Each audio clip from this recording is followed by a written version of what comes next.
Viewers and subscribers, welcome back to Beating the Press podcast. I am your host, Rafa. Now, joining me this evening on the podcast for the first time, we have Christophe. Christophe, welcome. Thanks. Nice. Nice being here for the first time. Welcome, Christophe. This evening we're going to pretty much review the two big games which took place over the weekend. Brighton versus Liverpool, that one ending 2-2. And of course, that top of the table clash. Arsenal running away surprise 1-0 winners over Man City.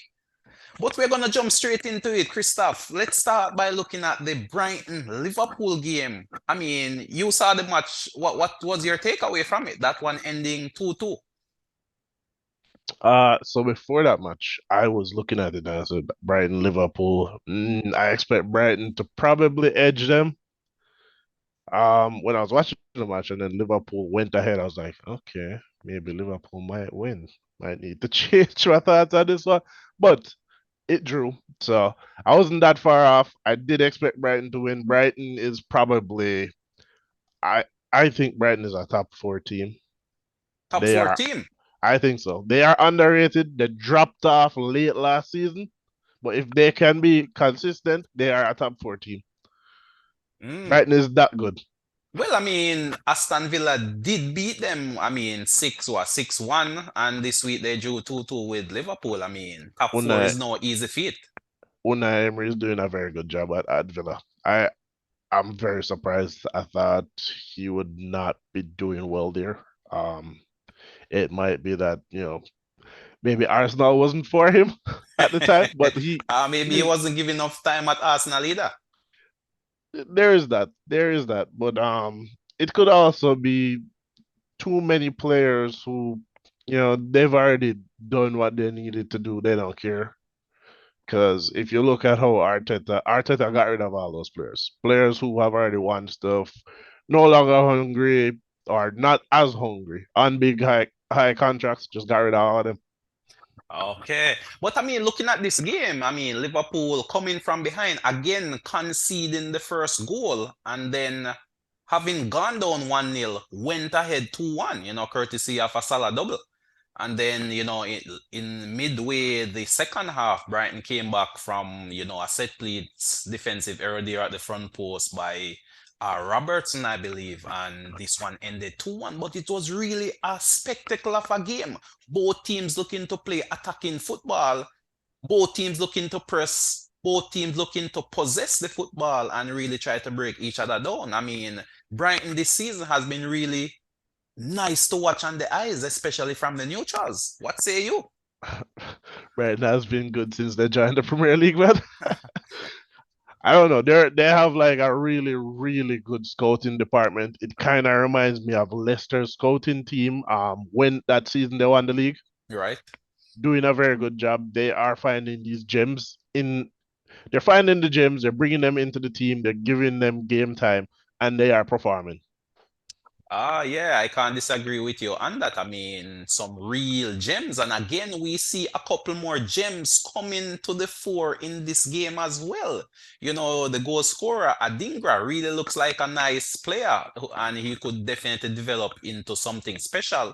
And of course, we see the young striker Ferguson as well. He's liking much to Kane. The goals keep flowing, then he may very well take over that Kane role in the EPL. But Brighton, as you say, is really finding some real unknown entities, polishing them up, and they're really shining in the EPL.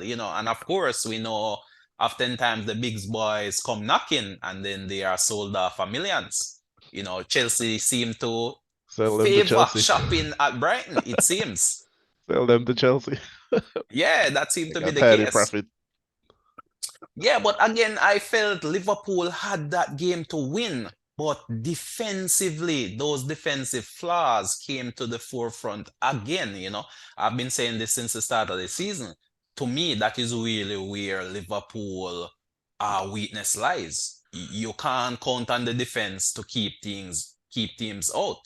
And again, went down 1-0 and having to claw their way back into the game and having now gone ahead still allowed Brighton, to score. And, Liverpool was a bit wasteful, especially in the second half. They could have gone 3-1 up or even 4-1 up, if those chances from Diaz and Gravenberch were taken. These are some clear-cut chances that they failed to put away. Yes, but it is still early days, and there are some new players in the Liverpool side that still need to gel, right? Um, with Liverpool, the defensive deficiencies, would you say it's more the back line that's the issue, or is it missing that holding midfielder? I think it's possibly a combination of both, but I would more lean towards the back line. I believe the errors which are, leaking into the team are more of an individual error and not necessarily that of a team error, so to speak. So, yes, you might not necessarily have what you would classify as a world beater in terms of that defensive midfield position, but I think the midfielders that Liverpool have are doing enough of a job as a unit. However, it's the individual errors because look at it. Last week, the last kick of the ball, Matip put into the back of his own net. So that's obviously an own goal, clear individual error.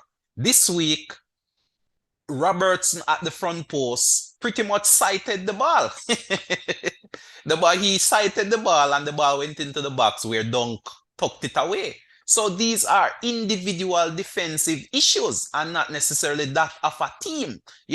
I don't see any teams really breaking Liverpool down or slicing them to bits on any consistent basis.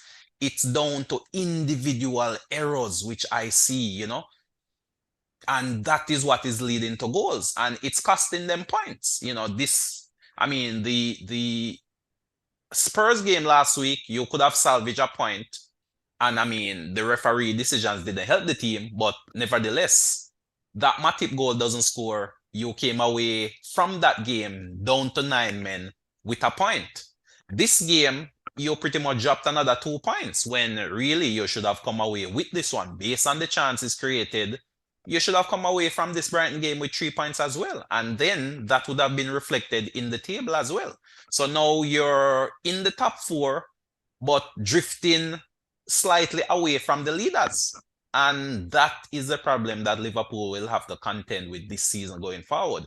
They have to get the defensive issues sorted out. Otherwise, title hopes, will be gone quickly and fast. Last year they finished out of the top four.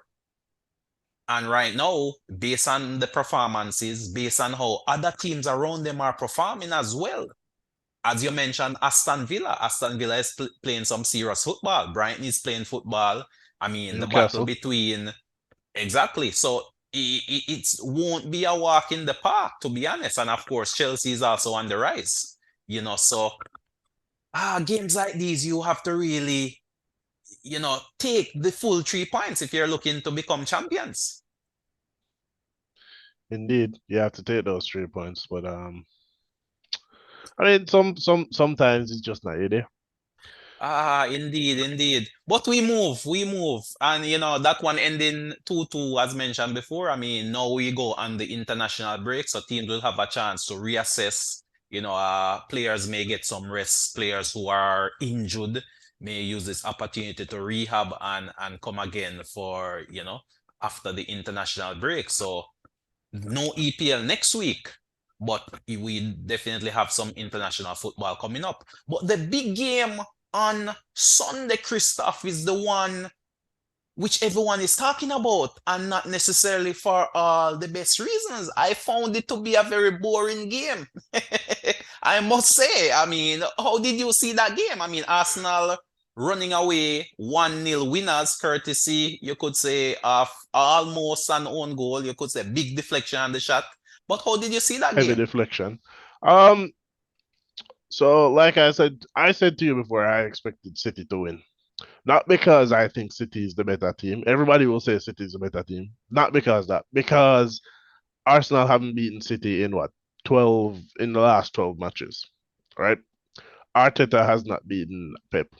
And it's not because I think Man City is better. It's solely because Arsenal playing City have been very nervous Mm, about playing them. And we saw that in the beginning of the match, where we saw Arsenal making a lot of early mistakes, and City did not capitalize on them. And I said to you before the game that City cannot beat Arsenal if Arsenal don't make a mistake. right, Because right, City, the last 4 games that I have seen City and Arsenal play, City has not broken down Arsenal. Arsenal has given away a goal on an individual error, lost confidence. City gained the confidence, then went on to win these matches. right, And if you look back to the Community Shield at the start of the season, it was the same thing. Arsenal dominated City. They brought Kevin De Bruyne on from the bench. They started playing better, but it was a mistake by I think it was either Partey, Rice, or Havertz um in the City attacking third. Right, misplaced pass. Kevin De Bruyne quickly kicked the ball up the field. Cole Palmer, it was, got the ball, shoot, score. It was just one mistake, the only mistake Arsenal made for the entire game. City capitalized. Looked like they were winning. They brought on Trassard, leveled one on penalties. I don't count winning on penalties as a win. Too much luck involved, I guess. But Arsenal were more lucky on that day. But even in that match, you could see Arsenal played better, had the better game plan. If not for a mistake, it might have been a 1-0 win that game as well. The match yesterday, both City and Arsenal were very wary of each other. So they congested the midfield, blocked each other out, and sent each other to play wide. City had no KDB, no Rodri. So there's not a lot of creativity in the midfield. You would argue Phil Foden, but Foden, I would say, is better on the wings than in midfield. Haaland is not a threat if he cannot get the ball. And we saw that yesterday. mm. Arsenal were more afraid of KDB than Haaland. Haaland couldn't beat Saliba to save his life. Right? There was a lot of, well, people would say anti-football, negative football, and it's Yeah, I very, mean, very tactically, it seemed like surprising. it's a chess game. I mean, both That is teams pretty much that is canceling each other out that tactically, is that is exactly what it was. Pep was wary of Arteta and Arsenal. Arsenal were wary of City. Arsenal know City capitalized on those mistakes. So what do? City generally try. Arsenal presses high. Right. Everybody they play, they press high. They try to win the Yeah, ball but high. for large parts of the early part of the first half, that was not the case. That was not Arsenal the was case. pretty much dropping off and compacting the midfield. Exactly. Arsenal was wary of making a mistake. So you compact the midfield, there's no space to play anything there. So what Mm. do? They have to go wide to Kyle Walker, Gar Garvidal, and then what? There's no play. They have to play it on the wings. There's no way to play it in the center. Center is locked, making the attack ineffective. They could not get the ball to Haaland. Haaland had what? No, was it zero chances, zero Yeah. shots, Yeah, zero no chance, zero shot. I mean, no both teams expected goals. combined for XP of 0.96, I believe, from both teams. I mean, I think City had one shot on target, that early chance, which was cleared off the line.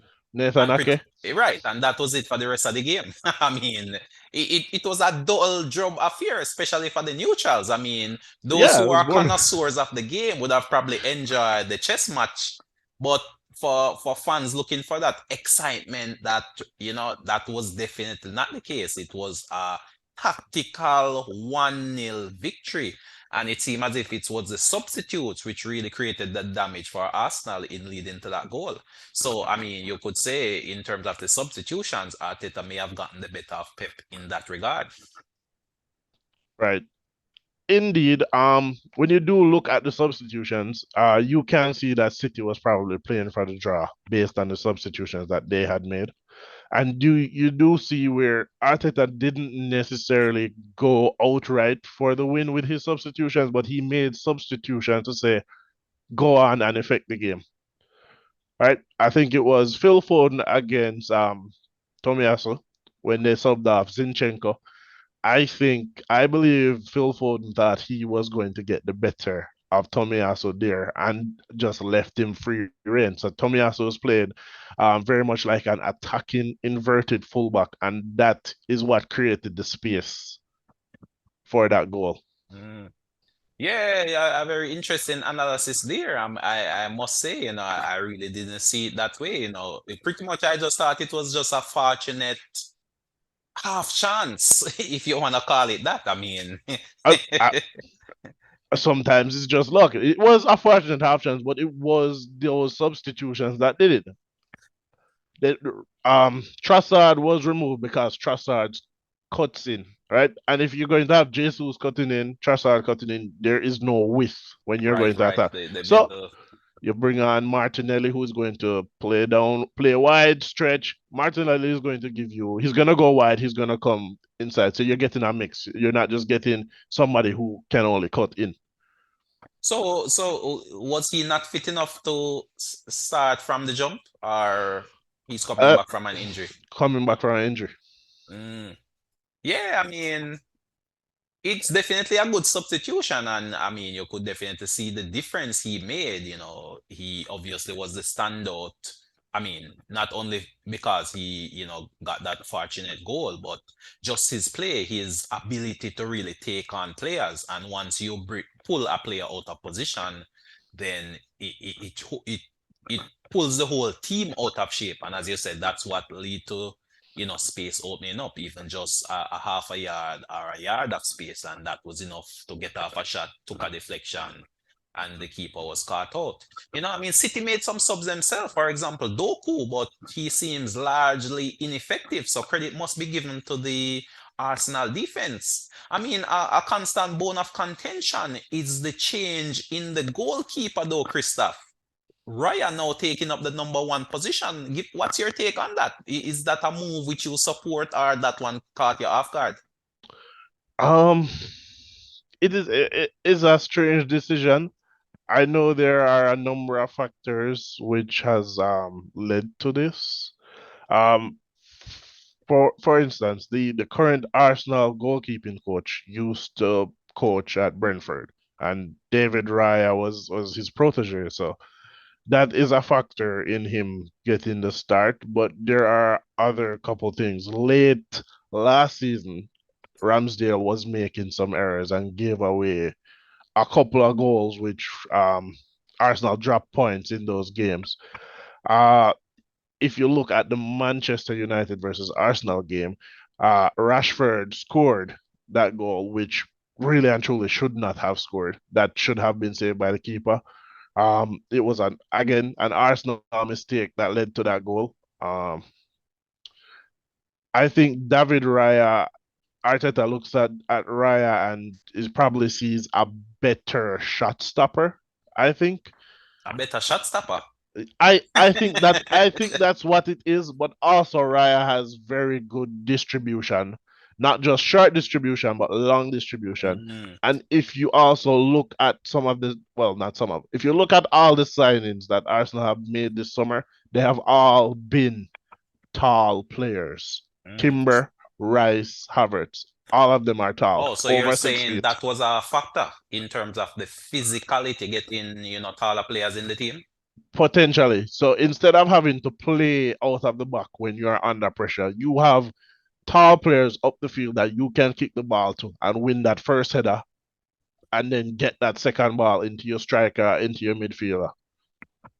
Yeah, a very interesting point there. I really did not see it from that angle. I would agree that Raya, statistically seemed to be a better distributor of the ball and more confident on the ball as well. You could definitely see that in this game, even when a few errors were made, that closing down which Alvarez did, which almost ended in the ball in the back of the net. He still carried on with playing out from the back and really taking those risks. which I mean, that's how they are coached to play, and they Mm. continued with that even after some close shaves. Yeah, You I know, doubt I doubt he would have been able to change that without the coach's permission, to be honest.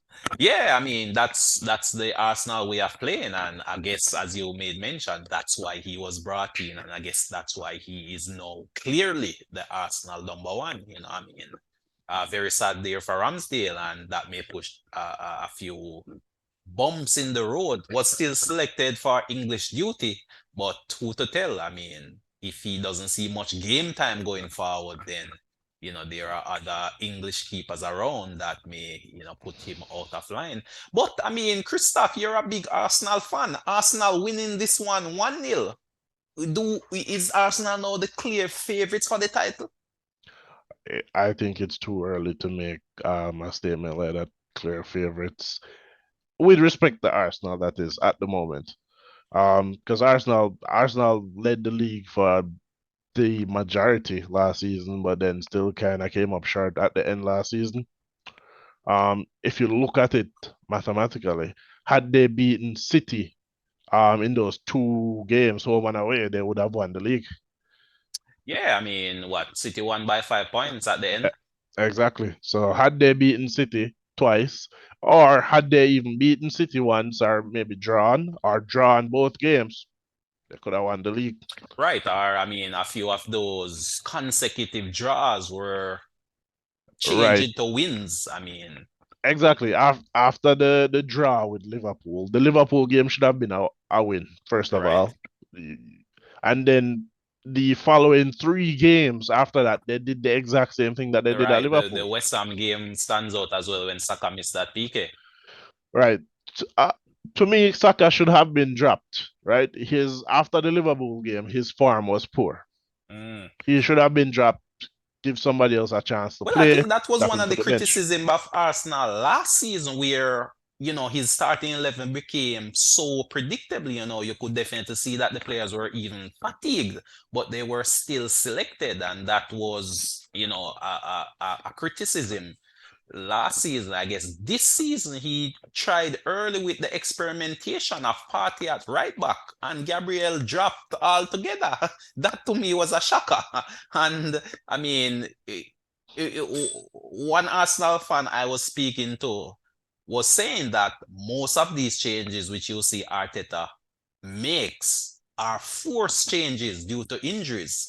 He's not making these decisions off his own accord. He is forced into making these changes due to the fact that players are injured. So, for example, if Saka was not injured, he would be in the starting 11. If chances are, if Partey was not injured, he would have still carried on with this experiment of playing Partey at right back and then using him as an inverted midfielder. So, and I mean, to me, it really threw off that Arsenal momentum early in the season. But luckily, Partey got injured. Gabriel is now back in the team, and the team is now looking more solid defensively, in my opinion. And also going forward, it's more of a cohesive unit. And I mean, this victory should do wonders for their confidence. It's only unfortunate that the international breaks no occurs, which may disrupt the momentum. Someone, I mean, coming up next is that big clash with Chelsea.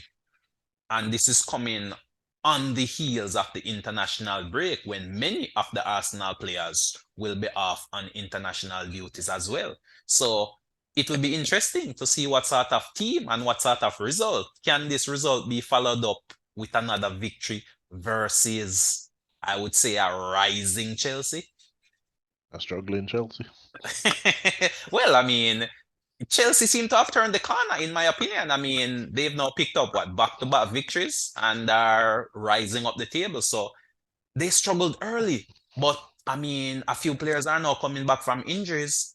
Goals are now being scored, and results are now coming. So while they struggled, I feel they have definitely turned the corner. And Pochettino will need more time, but a few good results have been coming their way. So your guess is as good as mine as to how this one will turn out. This should be another big clash, Chelsea versus Arsenal. Um, Indeed, Pochettino does need time. Um, I don't know how that game will go as yet. As an Arsenal fan, I want Arsenal to win, but I don't know quite as yet. Because as you said, they have kind of bounced back and they're playing well. Um, they might go into that game with their confidence very high, especially because a lot of their players are probably not going to be playing international, so they'll have more time to train and work on things that need to be fixed. Versus Arsenal, who a lot of the players are gonna go away on international break. Hopefully they don't pick up any injuries and disrupt the team any further. Um, I think. But yeah, like you were saying earlier about the party playing at right back, I thought it was a horrible decision. I don't know. I'm not 100% certain. It was just injuries forcing him to do that versus him wanting to experiment and see how it would work. That feels like an experiment you should have done in preseason Right, and that's what I'm saying saw as well. so see how it works out before deciding, let Trying me it in try the it league. in important matches. Like, no. But also I believe it's the injury to Timber, specifically that Yeah, but kind of I mean, Timber was out injured. Timber is new to the team as well. Why not go to the tried and tested formula? Last year, Arsenal had one of the best defensive records in the league with the I centre agree. back pairing of Saliba and Gabriel. So, I mean, what would have led to that disruption? I mean, it's So beyond me. I feel like Arteta might not have trusted Gabriel at the back. And like I was saying with Timber, I his plan, I don't believe his plan is to use Timber at right back or at centre back. I think he's going to use Timber as left back and he's going to invert him once he's back fit, which is the reason why Tierney went out on loan. Right, I believe Timber is going to be the first choice left back because Zinchenko is defensively liable, Mm. right? So when you invert Timber, um, when you tell Timber be an inverted left back, go into the midfield and he gets the box midfield everybody is doing now. Um, you don't have to worry about him defensively because he is a centre back, he's a right back, and he's a left back. So he's not defensively liable like Zinchenko, who will go forward, he will disrupt opposition play, he's all over the pitch, but he doesn't get back to mark. His marking and position is suspect. Mm. You won't have that issue with a Timber. Gotcha, gotcha. Yeah, I mean, that may very well be the tactical ply. And I think he tried to do the exact same thing by putting Partey at right back and making him be an inverted midfielder instead, right? Interesting. So you play without a defensive midfielder, you invert the midfielder, and then when everybody needs to get back to defend, Partey will push up in front of the defense to cover. But he could not do the right back role well, so it failed. Indeed, definitely. That one, I say, don't go back there. Stick to what works. And I mean, at this point in time, you're no what second in the table on goal difference, Spurs leading the way. But I mean, looking at the table as is now and looking ahead though, Christophe, what does Arsenal need to do to win the title this year? Arsenal need to right now. Arsenal is playing very, very. They're playing their passes wide. Arsenal need to reassess over this international break. How can I get my play running through the middle and then use the wide areas just for width? Because for most games in football, your goals come from center play, not from wide play. Right, You right. use the wide play to stretch and create space, then you get the ball back center to score. Right now, I think I thought maybe it was because they weren't playing Zinchenko at the time, why they weren't doing it, but at the moment I'm not sure. It could just be because, well, there's no Xhaka that gives them that solidity in midfield at the moment. With Arteta experimenting with Havertz and more recently Vieira. Vieira looks really well, looks good when he has played, but he does look weak physically. I want to know why not play Smith Rowe? Smith Rowe seemed to be the forgotten man. I mean, he You, can't see the first team these days. you, But it seems as if Smith Rowe may very well be more suited for the number 10 role, which is currently occupied by Odegaard. And right now, Odegaard is one of those undroppable players. So, I mean, Smith yeah, you Rowe can't jump can't Odegaard. get near that team currently. Um, I would say Odegaard is playing more a hybrid 8-10 role. Right, but he's doing it so well. So, I mean, there's no room for Smith Rowe. Play both of them in the same role. Two 8-10s. Another experimentation there. No, no, no. All right. So, all right. The reason I believe Arsenal bought Kai Havertz was because of Xhaka. Not because Xhaka left, but because Xhaka was always ghosting into the box late and getting into a lot of goal scoring positions last season.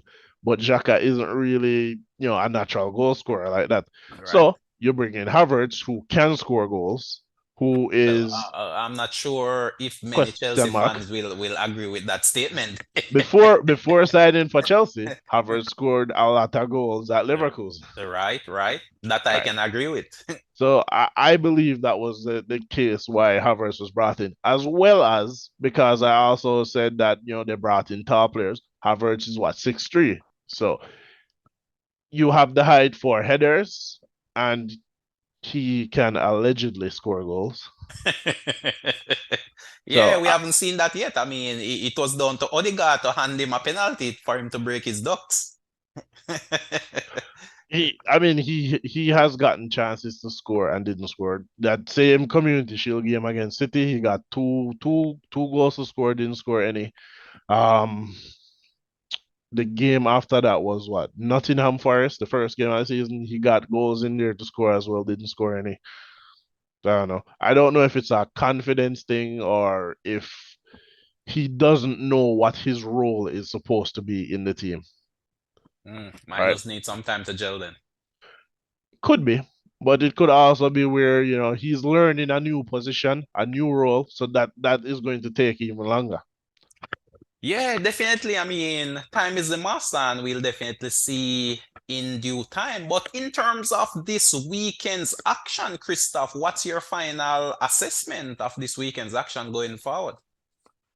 I thought it was an interesting weekend. Manchester United getting a win. That was Late drama in intriguing. that one. Fergie I time winner. I actually did expect them to get that win to just dig out a win because they did not play badly against Galatasaray. It was just the goalkeeper, Mm. And and I then think he was at fault for the Brentford opener as well. exactly. I don't understand. Was he this bad at Inter last season? Well, I mean, if you check the statistics, to be honest, I mean, De Gea first 17 games are quite similar to his first 17 games if you really check the numbers. But, oftentimes the big media houses tend to create these narratives and blow things out of proportion to a large degree. But, I mean, it is what it is. I mean, he's definitely doing the job that Ten Hag wants him to do in terms of, playing out from the back with his feet. But I guess, question marks About hang his over his, concentration, maybe. his goalkeeping skills per se, or his save ratio. But I mean, it is what it is. They're getting what they paid for, so to speak. And I mean, in due time, you'll definitely see the true extent whether or not he can bounce back and become the goalkeeper that take them to the next level. Um, maybe, maybe, but Time is the master. In due time, we'll see what transpire. if But if you go back if you go back to Onana's time at Ajax, you will see him making some very similar mistakes. Well, I mean, Ten Hag would have been aware because he was the coach at Ajax as well when Onana was there. So, I mean, it's not as if he's buying an unknown entity. he is quite familiar with the mentality, the psychology, the way Onana plays. So, and he went out, purchased him. So, I mean, you live and die by your signings as a manager. So, in due time, we'll definitely see if this signing comes good. Maybe. Indeed, indeed. But viewers and subscribers, I mean, there you have it. We look forward to another breakdown coming up. I mean, now we go on a break, the international matches are upon us, matches start on Wednesday and we'll go over into the weekend. So 2 weeks without any EPL action, but we'll be back to bring it to you here. I'd just like to extend my thanks to Christophe for coming on board the platform and really giving us some thought-provoking analytics and some very interesting breakdowns, Definitely some thoughts which are out of the box and are not normally heard on the big media houses. So Christoph, thank you for passing through. All right, thank you for having me. Yeah, good show. Yes, viewers and subscribers. So I'd just like to again continue to thank you for tuning in to us. And of course, please remember to share, like, and if you haven't subscribed as yet, please feel free to do so. But until next time, this is Rafa signing off.